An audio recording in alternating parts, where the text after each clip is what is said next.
What's up, everybody? We are back. We had so much fun during week 2. We're back at it for week 3, and week 2 was exciting. Let's get right into week 3. Let's talk about it. I know I'm excited, but we're going to do a quick little introduction of who we are. I'm Matt McLear with Beard Laws. Who's this guy over here? Hey, it's Matt Brown here. You can find me at the Johanna Jones. And I'm Brandon J. McDermott, Twitter, TikTok, Facebook, YouTube, Instagram, and Twitch. Dave Mason, thanks for having me, guys. It's my first time on the show. I'm excited, and yeah, let's do it. NFL Week 3. It's a good thing we get an extra week this year because they are flying by already. So, fellas, let's get right into it. Carolina Panthers at the Houston Texans. It's opening up at 7.5 points as Carolina is the favorite. Tyrod Taylor expected to miss multiple weeks here with his hurt hamstring. So whatever shining moments we've seen from the Texans, it's probably not going to happen again for a little while. So I don't expect Deshaun Watson to magically appear in this game. So this has to be Panthers all the way for me in this one. Who thought the Texans would be playing this well with Tyrod Taylor behind center? That said, as Matt said, he did go down with a hammy injury on Sunday and won't be able to play in time for Thursday. That means it's rookie quarterback Davis Mills from Stanford making his first NFL start. Davis Mills' parents were allegedly reached out and asked what they think about their son playing, and they said, "My son plays football." That's where we're at right now. I don't think it matters who starts, though. I like the Panthers to cover. Yeah, well, you guys aren't alone. 70% of the early action is on the Panthers. Again, this will be a huge need for us come Thursday night. These primetime games get so much action, it's ridiculous. That's gonna be a huge teaser game too. Whenever you get those 7.5 points, people are teasing that down. An outright win for Houston would kill a lot of teasers. So we'll be huge Houston fans, unfortunately, on Thursday night. And I actually like the Texans in this matchup because you got a rookie quarterback that nobody really knows anything about, and I always see an advantage to an extent. All right, with a rookie quarterback coming in, I like the Texans here plus 7.5. That half a point, I don't know. When you get over that 7, I like that extra half a point. So Thursday's done. Let's talk about some of the Sunday games at 1 o'clock. The first one we're going to talk about is the Arizona Cardinals at the Jacksonville Jaguars. Arizona is also opening up as a 7.5 point favorite. All I can think about when you talk about Cardinals Jaguars in this matchup is that Cardinals have scored more than 33 points in each of their first 2 games, while the Jaguars have not scored more than 21. That's more than enough for me to say I like the Cardinals in this one. 2 teams, 2 very different trajectories for 2021. Cards have a serious MVP candidate in Kyler Murray. The Jags lost by 10 to Denver, but it really, after watching that game, it wasn't even that close. I like the Cards to cover here. Kyler Murray's gone from 12-1 to 6-1 to win the MVP. So he had a nice little jump there. Everybody's on the Cardinals. This is the most lopsided game of the week from a bet count, but we're going to be huge Jaguar fans come Sunday afternoon. 94% of the early bettors are on the Cardinals, and again, that's going to be one of those teaser games too, because that's a 7.5 point spread. So every teaser on planet Earth is going to be teasing that down from 7.5 down to whatever, if they take a 6 point teaser, 7 point teaser, whatever, but they're going to be crossing the 6, 7, and the 3. I think this is the game where Lawrence just kind of breaks out. I think he finally has himself a game. That 7.5 points, I like that extra half a point. I like Jacksonville here. I don't know what it is. Maybe Arizona's going to travel. They can't handle the humidity in sunny Florida, and they're just going to have themselves a game. That's what I'm going with. Next game, we got the Indianapolis Colts going to the Tennessee Titans, and the Tennessee Titans are opening at a 5-point favorite. I don't know what happened to Derrick Henry at halftime against the Seahawks, but after a measly 35 yards on 13 carries in the first half, he came out for the second half and bulldozed to 147 yards on 22 carries and 3 touchdowns. So I kind of doubt Carson Wentz will play this Sunday as an added bonus here. So I say I like the Titans to keep their momentum going. Big overtime win for Tennessee last weekend. The Colts, again, the underdog, maybe playing without Carson Wentz, potentially out of the game with an injury. I like Tennessee to cover here. The action is pretty 50-50. It's not getting a lot of volume yet. About 56% of the early bettors are on the Titans. Like the guy said, a lot of this depends on Wentz too. Once there's more of a decision on Wentz, a lot more action will come in. And if he's out, more action will come in on the Titans, I'm sure. Yeah, absolutely. And that could be something too, where the line moves on that one, depending on Wentz as well. And I'm going to say that Wentz is out. I'm going to go with the Colts because it seems whenever Wentz leaves a game, for whatever reason, the team seems to do all right. So I think the Colts here, and I listened to the Pat McAfee show this morning. He was pretty fired up. He likes their odds. So this one's for you, Pat McAfee. I like the Colts here, +5. We're going to move on to the Washington football team at the Buffalo Bills. The Bills are opening at a 9-point favorite. Bills look great offensively against the Dolphins. Of course, the Dolphins were without their quarterback on their side. But now they face a Washington team that allowed 163 rushing yards to the Giants, and Daniel Jones, yes, the quarterback, got 95 with just his feet. So I know this is a lot. I know the line you said was a lot, but I think the Bills can put up a similar performance against a backup quarterback, Taylor Heineke, week 3, as they ended up doing against Jacoby Brissett, shutting him out. The Bills answered in week 2 after a tough loss in week 1. I expect the Bills to win, but I don't see them covering this spread. As Matt said, Washington had a tough game last week defensively, giving up a lot of yards, but they boast a defense that is solid and no one is talking about. I like Bills to win, but again, not covering the spread. Well, the early bettors think there's 9 is just too many points. 73% of the early action is on the Washington football team. That's a lot of points, man. I mean, the football team has a good defense, so we'll see. I think that's going to come down. I think the late action will come in on the Bills. Some of that more late public action will come in on the Bills, but the early bettors are on the football team. I've picked all underdogs, so I'm going the favor here. I like the Bills. I think Josh Allen and the boys are going to come out firing on all cylinders, and if the Giants can score that many points, I got to believe the Bills, the actual only team in New York. Yeah, the Giants and the Jets, you're in New Jersey. You know what you're doing. We're going to move into another one. Saints, Patriots. And the Patriots, though, they're still the favorite, and they're opening up at -3. Look, the Pats defense intercepted Zach Wilson 4 times last week. Now they'll face the ever wild Jameis Winston. I'm not overreacting to their struggle, the Saints' struggle against the Panthers defense. I'm just saying the Panthers team proved that this Sean Payton, Jameis Winston relationship is going to take a little bit of time. So I don't think they're there yet. I do like the Patriots in this one. What a tale of 2 games for the Saints from week 1 to week 2. A big blowout victory in week 1, completely lay an egg in week 2. I told you guys that I wasn't sold Jameis Winston had actually turned a corner this year. This game showed exactly what we already knew, that he was going to have a little tough time, and this was going to be an uphill battle for New Orleans this year. I take the Pats and Bill Belichick to cover this one. The public side right now is the Pats. 61% of the action is on the Patriots. I think that'll stay. I think it's actually going to keep going up. You know, the bettors have such a short-term memory, so a lot of people are just going to be thinking about the results this past weekend. Like I said, 61% of the action now is on the Patriots. I think that's going to be a much bigger decision for the house come Sunday. I'm liking New England here, -3. As much as I want the Saints to pull this off, I just think New England and Belichick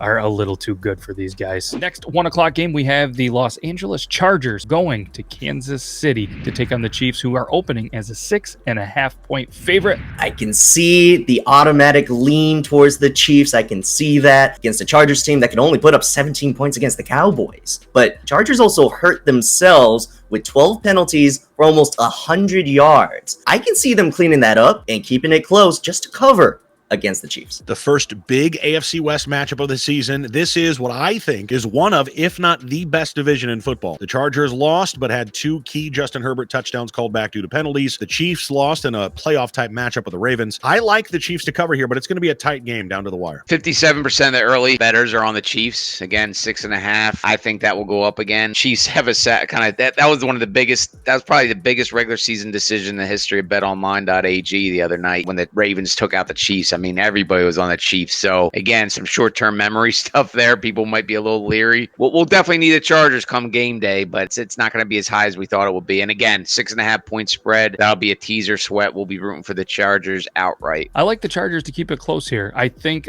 like you said, a lot can be swayed with the Chiefs coming off a loss. They're going into, a home game here where it's very tough to play. They haven't really blown anybody out, and maybe this is the one. Maybe where I'm wrong, but I like the Chargers to cover here because I think the spread is going to grow. I think the Chiefs might even get a couple more extra points. I'm liking the Chargers here to cover the spread. I don't know anybody personally that really wants to watch it, but it's the Atlanta Falcons at the New York Giants, live in New Jersey, and the Giants are a favorite. I'm going to repeat this. The Giants are a favorite at -3. I really don't know about this matchup. Like you said, I really don't want to watch this matchup either. But on one hand, Daniel Jones looked really good against Washington on Thursday, and he has extra time to prep for this one. On the other hand, New York just let one get away. I like the Falcons here just because I think this could be a 1 or 2 point game either way. So I'll take the Falcons. I'm with you, Matt. I don't think anybody outside of the Falcons and Giants really want to watch this game. It's the battle of the 0-2s. I think both of these teams are closer, though, to turning the proverbial corner than many folks give them credit for. The Falcons were making it a game with the Bucs early on before they were put out of the game with those 2 costly turnovers. I like the Giants to cover here, and I think the Giants get their first win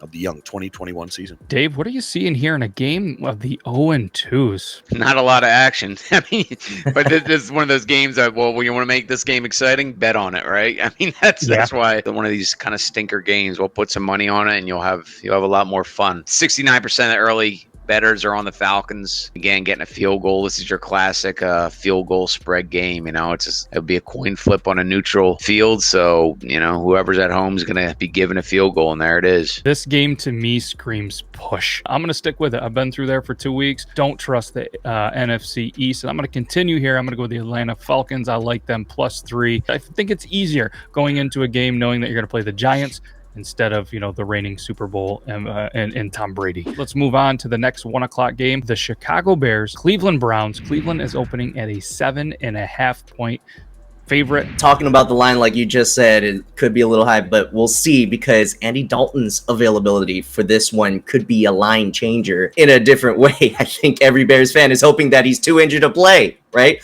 Allowing Justin Fields his first opportunity to start. I actually think that Dalton or no, the Bears will try to run the ball as they prefer to do, as well as the Browns, since they have a strong running game as well. So with that, I don't see as much scoring as you think, and this game could be close. So I think the Bears can cover in this one. Bears got completely waxed in week 1, had their starting quarterback get knocked out. Enter Justin Fields, rookie quarterback, who then pulled out the victory against a turnover-prone Bengals team. He didn't have a great game stats-wise, but I expect him to get more and more comfortable with every snap. However, I do see the Browns taking this one and covering by 7.5. Actually, the Bears are the early bet, believe it or not. I think maybe a lot of people think Justin Fields, want to hop on the Justin Fields bandwagon. They think he'll be playing, so the early bettors are on the Bears. I'm a little surprised by that, to tell you the truth. 63% of the early bettors are on the Bears, again, 7.5 points. And sorry to keep saying the same dang thing, but with the 7.5 point spread, that's going to be a huge teaser liability for the house. My gut says that Cleveland just comes out and just steamrolls the Bears. I don't know why I'm thinking that, so I'm just going to go with it, because if anybody's been paying attention to the locks of the week, which Matt is going to do at the end of this episode, I haven't lost one yet, so I'm going to stick with the guy here. Browns destroy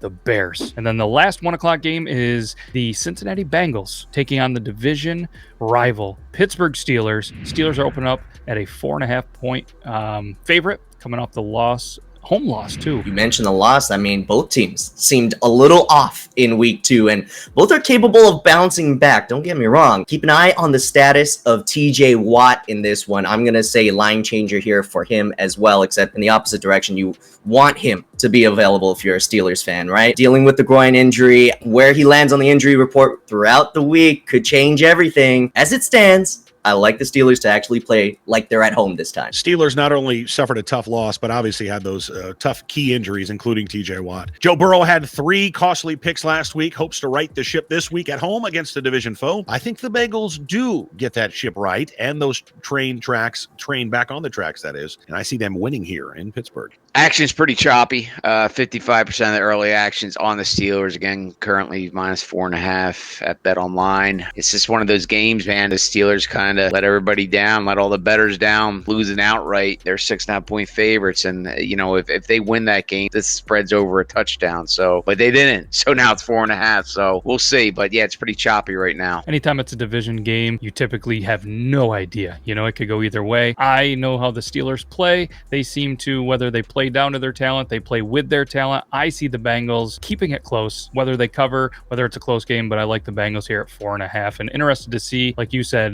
Matt, with TJ Watt, if he's in or if he's out, if it's enough to move the line a little bit. First 4 o'clock game is the Miami Dolphins traveling to the Las Vegas Raiders. Raiders opening as a 3.5 point favorite. Tua Tagovailoa, like I mentioned earlier, barely played in week 2 after bruising his ribs, so I don't know if he makes an appearance in this one. I don't know if we care betting wise, because it's still Derek Carr and the Raiders, who have averaged over 400 passing yards 2 games, facing a Dolphins D that just gave up 35 points. I gotta like the Raiders in this one. How about them Raiders? I called last week's big win against the Steelers. They're tied with the Broncos for first place in the AFC West, and I think they extend this year's success to a 3-0 start with a win at home against the Dolphins. And how about David Carr? He too is having a big rebirth this year. Raiders by 5. Yeah, well, the bettors bet against the Raiders week 1 and lost, and the bettors bet against the Raiders week 2 and lost, and not this week. They're on the Raiders bandwagon. It took it 3 weeks, but the public is on the Raiders bandwagon. 77% of the early action is on the Raiders. I'm going to go with the Raiders curse. They bet on them. I think everybody's going to go with them. I think somehow the Dolphins. I think they're going to get healthy. I think they're going to get on track. They're going to get a win here. Maybe they'll at least keep it close. I like the Dolphins plus 3.5, just mainly because I don't want to agree with you guys again. We got the Jets traveling to Denver minus 11. Denver Broncos are the favorite. That is a ton of points. Well, for those of you who are scared of this line, because let's be honest, we all know that the Broncos are winning this one, so it's the spread that's the only thing to worry about. Teddy Bridgewater is now 37-13-1. I know that's a secret no better wants me to bring out, but I just did it. Against the spread as a starting quarterback in his career. That and Zach Wilson might throw another 4 interceptions against the Broncos defense. So I like Denver in this one. Hear me out. The Broncos are going to win the AFC West. They're likely going to split the series with the Chiefs, but they have the best roster from top to bottom that they've had in many years. Add an actual quarterback, Teddy Bridgewater. Imagine that. He's having a career renaissance thus far this year. And you got a great stew for, 12, 13, or even 14 wins this season. 11 is a big spread, but I don't see the Broncos having any trouble covering that at home against a Jets team that is just searching for answers. Yeah, big spread, but the public's not afraid of it. 64% of the early bettors are on the Broncos, so it's tough rooting for the Jets when you're working for BetOnline, but I'll be a Jets fan, unfortunately, on Sunday, it looks like. Yeah, I'm going to go Denver. Big win. Just going to blow them out at home. Jets, I feel bad for all you Jets fans. Like, I do, but I don't. But either way, I think you're in for a long season. And like we talked about last week, look who's doing pretty well in Carolina. Maybe it wasn't a quarterback problem. Maybe it was an organization problem. I think the struggles continue. Denver.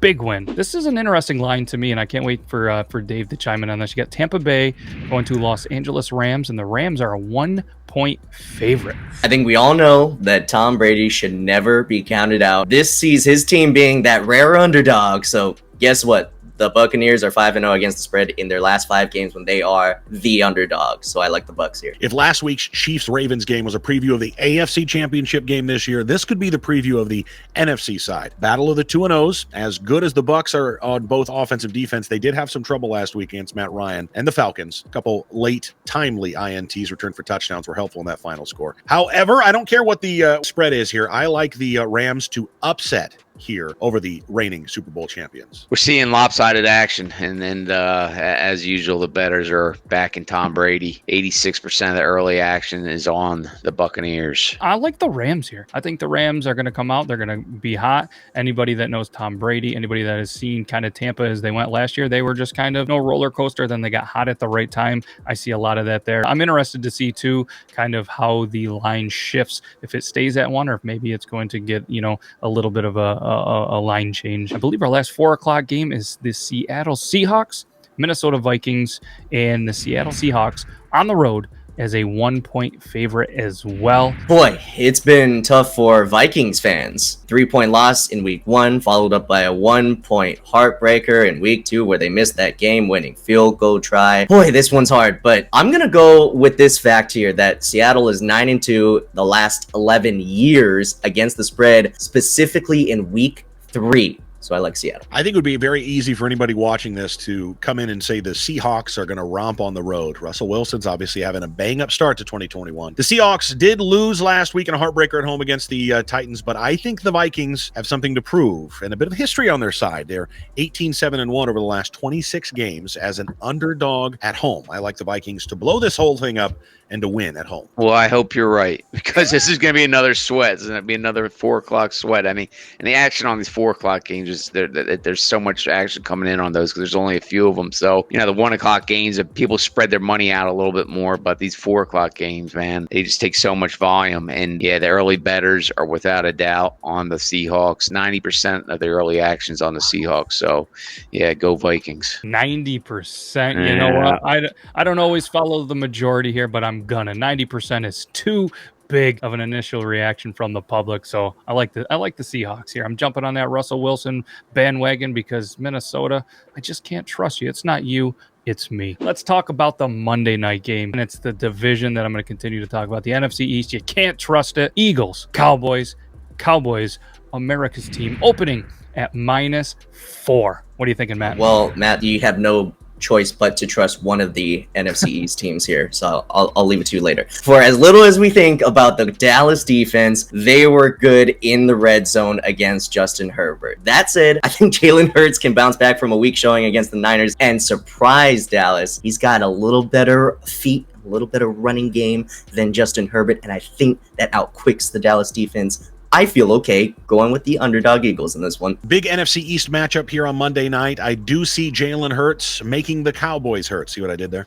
But I do see Dallas being able to move the ball and to score some points against the Eagles as well. The home team in this matchup is 5-0 over the last 5 games. I see that trend continuing. Cowboys take this one and they cover. As of now, the action's pretty choppy. 54% of the early bettors are on the Cowboys. I think that'll go up. I think the Cowboys will be the public play. Right now, it's pretty choppy. And I'm sure you don't mind rooting for Philly if you have to at that point.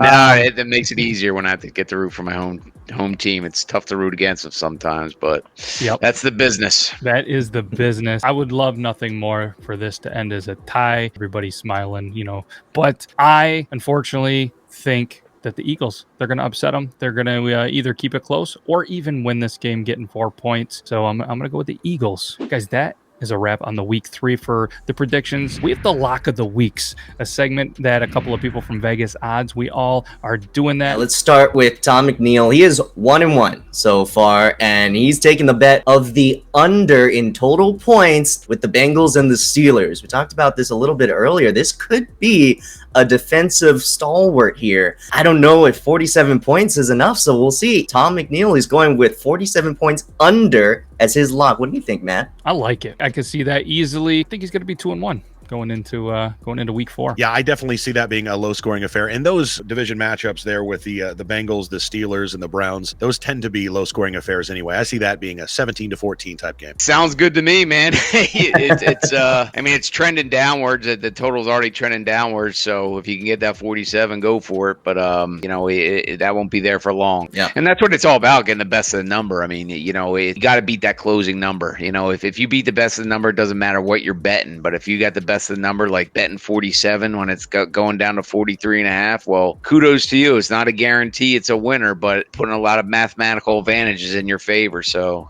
cap tip. And then Brian Henzel, he is 2-0. And he's going to pick the Denver Broncos -11 over the New York Jets. I mean, we already talked about that. The Jets are the Jets here, right, Matt? Mm-hmm. Hopefully he goes 3-0, but I'm really hoping that I go 3-0 and I can be the only one perfect still. Right. Well, wait, Brandon, do you think that our Beard Laws is going to be the only one 3-0 with this bet from Brian being the Broncos over the Jets? I'm a Broncos fan. I haven't shared that with you guys, but you probably were able to tell with a little bit of my stuff today. I think the Broncos cover this. I know, 11 is a big spread, but I think that they cover here. It's not like they're, playing the Steelers or the Browns. They're playing the Jets at home. I think this is going to be a pretty easy one for them, and they're playing very well. Yep. Pretty safe lock, I would say so myself. Dave, do you think this 11 line is going to be changing as well? I don't think so. Not too much. Okay. Maybe a half point either way. A half point either way, but it's kind of in that dead number range too there, right? It's not going to go to 10 without a doubt. Could go to 10.5 maybe. I doubt it very much. How high could it go? 11.5, 12, 12.5. I mean, those are all kind of dead numbers. So it could go a half point either way, but it's not going to move too much, I don't think. And then Carr Taylor's 0-1-1. Got a push in there. The LA Chargers covering against the Chiefs. That line is 6.5. That's a lock. His lock of the week? Man, I have a general rule when I'm trying to do a lock of the week. I try to stay away from primetime. I try to stay away from division games you never really know. So I guess if you're going to pick a division game, go with the points. Go with the underdog maybe and hope for the best. Either way, that's the lock of the week. I think they're going to have a stressful little game watching that, but maybe they'll be 1-1-1. He's taking the Chiefs or the Chargers to cover here? The Chargers. Oh, wow. Yeah. I was going to say if he's taking the Chiefs, I would say that's a very comfortable and easy lock. Maybe we know why he's 0-1-1 because he's just he's throwing darts at the wall here. I think it's going to be a tight game. To echo Matt, it's a tough game. Those Chargers and Chiefs games are usually very close, but the Chargers are still the Chargers. I don't know. I would feel too comfortable making this a lock of the week. Seeing what the Chiefs, how they let down on Sunday night with Andy Reid on the sideline and Mahomes under center, it's hard to bet it. I'd have a hard time betting against them. I know that sounds kind of squarish and public, but man, it's you think they're going to come out guns blazing Sunday with blood in their eyes, but we'll see. Well, we got, last but not least, Beard Laws, our own Matt McLear, saying he's going to take the Raiders over the Dolphins at -4. I will agree that's a pretty good lock. I don't think I have to explain it anymore. 3-0, lock it in. Brandon, is Matt 3-0? I would say I'm on our buddy Matt's side here. I'm glad he's 3-0, but I'm also glad he's jumped on the Raiders train that I was on before their first game. Is 4 one of those that could change, Dave? Well, we have it right now at 3.5. So okay, there you go. Which I'm surprised at. I mean, this number just looks too good to be true, doesn't it? 3.5, 4 points. You think that would be, with the way both teams are playing, I mean, you think that would be up to darn near 6 points. What am I not seeing? It's just, this looks like one of those games that's just, how the heck is this 3.5 points the way the Raiders are playing and what's going down in Miami? I love it. That would be my main pick of the week as well. That was one that just kind of jumped out at me, and but either way, awesome locks of the week from the guys, and I can't thank you guys enough for taking some of your time to do this as well. I can't wait for all of you to get through this, and then we'll be back week 4. We don't want to wish that it's week 4 already because we have a jam-packed week 3 just sitting around watching some amazing football, watching the lines move. Matt, Brandon, Dave, we'll be back. At least some of us, maybe all of us. Thanks everybody for watching this. We greatly appreciate it.